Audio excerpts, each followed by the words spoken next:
hope you're staying safe and healthy, happy and sound. Welcome to a brand new video. In today's video, I'm going to be showing you all the things to see and do in Lodi, California. I'm here for a couple of days. I was invited by Wine and Roses to stay at their property, attend a wreath making workshop, join a mixology class, have dinner, and just enjoy everything that Lodi has to offer.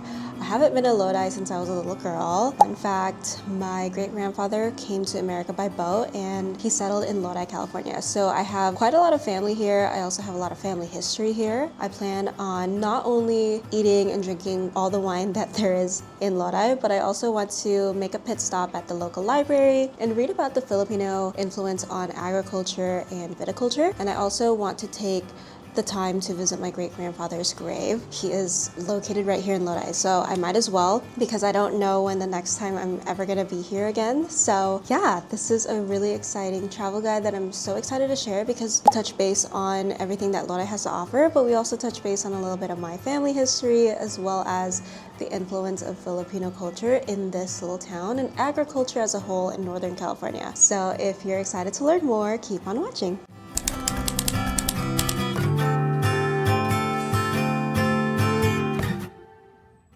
When it comes to hotels in Lodi, there really isn't a whole lot of variety. There's the Hampton Inn, Econo Lodge, a Best Western, and a couple of bed and breakfasts. But if you're asking me what the best hotel is to stay at, it is Wine and Roses. By the way, the best places to get hotel deals is on planning.com. This is where creators recommend the best stays and experiences. You can sign up for free and unlock really good deals for up to 93% off. It's such a great place to book your dream trip today. A couple of places that I would book for myself include the Poppy Sister Inn, which is absolutely adorable. Look at the interior shots.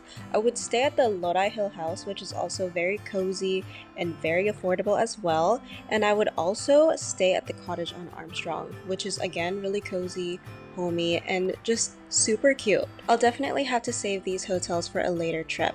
Now let's talk about Wine and Roses. It's no secret that Wine and Roses is the most loved property in all of Lodi, especially when I was talking to a lot of the locals here. They seem to love to frequent this spot for dinner as well as enjoying their spa. This boutique hotel is all about luxury and serenity. The property has been around for over 25 years and prides itself on blending the art of fine living with the beauty of nature.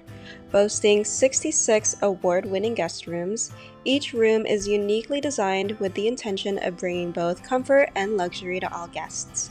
I absolutely loved the landscaping of this property. Just going for a morning walk was enough for me. There are two places to dine in at Wine and Roses. There's the Townhouse Restaurant, which is a bit more high-end and offers a stunning menu and wine list along with impeccable service. I absolutely loved everything we had for dinner during our stay. For a more casual vibe, you would love Town Corner Cafe and Market. In here, you'll find gourmet sandwiches, salads, and yummy pastries. Oh, and they have delicious coffee as well. Everything is crafted from locally sourced ingredients, so you'll only have the freshest and yummiest bites here. The spa is such a delightful place to spend your afternoon in. There are a range of services to book, from facials to massages. I indulged in an aromatherapy massage myself. It was such a great massage. I love that it's both an outdoor and indoor spa with lots of fountains to sit next to. My favorite spots though are the steam room and the fireplace room. They are both so perfect for a cozy winter evening. Besides the dining and spa amenities, there's also a gym and a pool for you to use at your leisure, and the property is a coveted venue for weddings, celebrations, and corporate events. There was actually a quinceañera happening on our first night there. There are also seasonal experiences which I had the pleasure of partaking in. I attended my very first wreath making workshop as well as a mixology workshop. Both workshops were fantastic and I learned so much valuable information for both of them.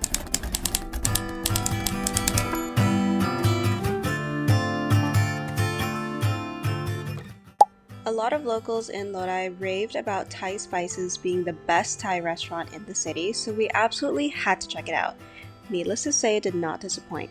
If you were to take any travel tip from me, it's to listen to the locals. Obviously, they know what the best restaurants are in town and they do not gatekeep. A lot of them are always so proud and happy to tell you where their favorite restaurant is. Another restaurant that the locals raved about was Pietro's. This is a notable Italian restaurant, and to be completely honest, I was not expecting for it to blow my taste buds away. One fun fact about Lodi is that it is the birthplace of A&W restaurants, the iconic fast food chain that we know for its root beer. You can visit the very very first A&W, which was built in 1919, literally almost 100 years ago. This first started off as a roadside root beer stand by Roy W. Allen, and then it became an international fast food chain known for its creamy and smooth root beer, hand-breaded chicken tenders, and classic American burgers and hot dogs. Obviously, this is definitely worth the visit when you're in Lodi. To be honest, I wouldn't have ever known that the very first A&W was right here in Lodi if I didn't take the time to go to the library and learn about the history of Lodi and to learn more about Filipino culture. I took the time to visit the library on our last morning in Lodi, but I was a bit sad to only find one book on Filipino culture. However, I was able to skim through a few books about the history of the 99, which I spent most of my life driving up and down on, the history of how Lodi came to be, and the impact of Filipinos on agriculture and viticulture. I learned a lot about my culture. However, one of the most surprising facts that I learned is that the Filipinos, along with the Spaniards,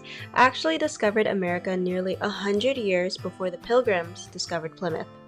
They discovered Point Reyes, one of my favorite places on earth. Maybe that's why I'm so drawn to it? Who knows? But I loved learning about that. I also learned that the impact of Filipinos on agriculture and viticulture in Northern California is very profound and historically significant. I'm kind of sad that we didn't learn about this in our classrooms, especially as kids. In 1965, Filipino farm workers, led by Larry Itliong, initiated the Delano grape strike, marking a pivotal moment in the American farm labor movement. It was more than just demanding higher wages and working conditions, but it was also to shed light on how much Filipinos have contributed to the agricultural sector of NorCal. It was more than a Filipino movement as well. There was a lot of support across different ethnic groups. This led to such a huge change within the labor movement for everyone. The legacy has lived on with the establishment of the Agbayani Village in Delano, California, which is a retirement home built for Filipino farm workers, built to commemorate their sacrifices and contributions to the agricultural industry.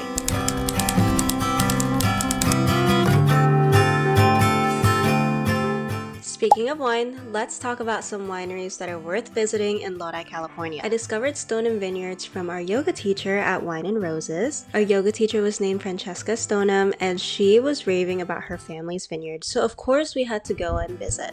It is such a stunning venue. It's a cozy little gem, and this is where Kathy Stoneham and the family have been pouring their hearts into making small batch, super tasty wines since 1979. They are all about keeping things real and letting the local soil do the talking in their estate and single vineyard wines. If you're looking for the perfect place to spend an afternoon in Lodi, I highly recommend swinging by their chill tasting room, basically set in the midst of their lush organic gardens. Oh, and there's also a cottage that you can rent out on Airbnb. I'll have that link down below. It's such a great hangout spot with a view. It reminded me of the house in Yellowstone. And I also wanted to mention that there's a balcony outside that you can hang out at. They are open for sips and laughs and pets from all the kittens from Friday to Sunday, noon to 5. They also throw some sweet private events if you have something to celebrate. Stoneham Vineyards isn't just about wine, it's about kicking back, feeling at home, and savoring the laid-back vibe of California's wine country. Scotto's Wine and Cider Tasting Room has been on my list for a while now, and I was so happy to finally get to visit their tasting room in downtown Lodi.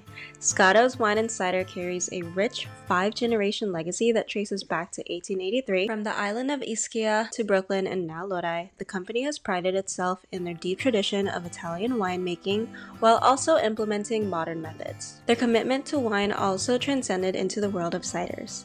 Through their ciders, they marry their winemaking expertise with fresh apple juice from Walla Walla Valley to create amazing, fresh, and mouth-watering ciders. These are ciders that you won't find anywhere else. Their tasting room is open from Thursday to Sunday and is the starting and ending point for the Lodi Wine Trolley. While I didn't partake in the Lodi Wine Trolley, this is one of the fun, immersive wine tours that are perfect for girls' trips and couples getaways. And just like that, it was time to go home. My trip went by so quickly and I'm already itching to go back. I really enjoyed every single tasting room, restaurant, as well as the hotel that I stayed in. I hope this mini guide helped you craft your perfect trip to Lodi. I will definitely be coming back again soon and probably posting another travel guide again in the future. After all, it's only an hour and a half outside of San Francisco. Thank you so much for watching today's video. Stay tuned for the next travel guide.